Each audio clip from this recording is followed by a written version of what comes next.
দেশের বর্তমান পরিস্থিতি ও দলের করণীয় নির্ধারণে বৈঠকে বসেছেন বিএনপির স্থায়ী কমিটির সদস্যরা। সোমবার 19 আগস্ট রাতে গুলশানে বিএনপির চেয়ারপারসনের রাজনৈতিক কার্যালয়ে এই বৈঠক চলছে। অনলাইনে যুক্ত হয়ে বৈঠকে সভাপতিত্ব করেছেন বিএনপির ভারপ্রাপ্ত চেয়ারম্যান তারেক রহমান। বৈঠকে অংশ নিয়েছেন দলের মহাসচিব মির্জা ফখরুল ইসলাম আলমগীর, স্থায়ী কমিটির সদস্য ডক্টর খন্দকার মোশাররফ হোসেন, মির্জা আব্বাস, আব্দুল মঈন খান সহ আরও কয়েকজন বিএনপির নেতাকর্মী। বিএনপির মিডিয়া সেলের সদস্য শাহরুল কবির খান বলেছেন, রাত 9টার দিকে বৈঠক শুরু হয়েছে, এখনও চলছে। বৈঠক শুরুর আগে নাম না প্রকাশ করায় অনিচ্ছুক বিএনপির স্থায়ী কমিটির এক সদস্য বলেছেন, আজকের বৈঠকে অনেকগুলো বিষয় নিয়ে আলোচনা হওয়ার সম্ভাবনা রয়েছে।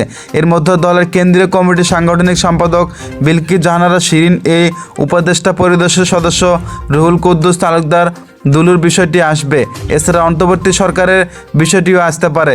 তিনি বলেছেন, ইতিমধ্যে গত 2 দিন দলের মহাসচিব সহ আন্তর্জাতিক কমিটির নেতারা জাতিসংঘের প্রতিনিধি এবং কূটনীতিকদের সঙ্গে বৈঠক করেছেন, সেটিও আসতে পারে।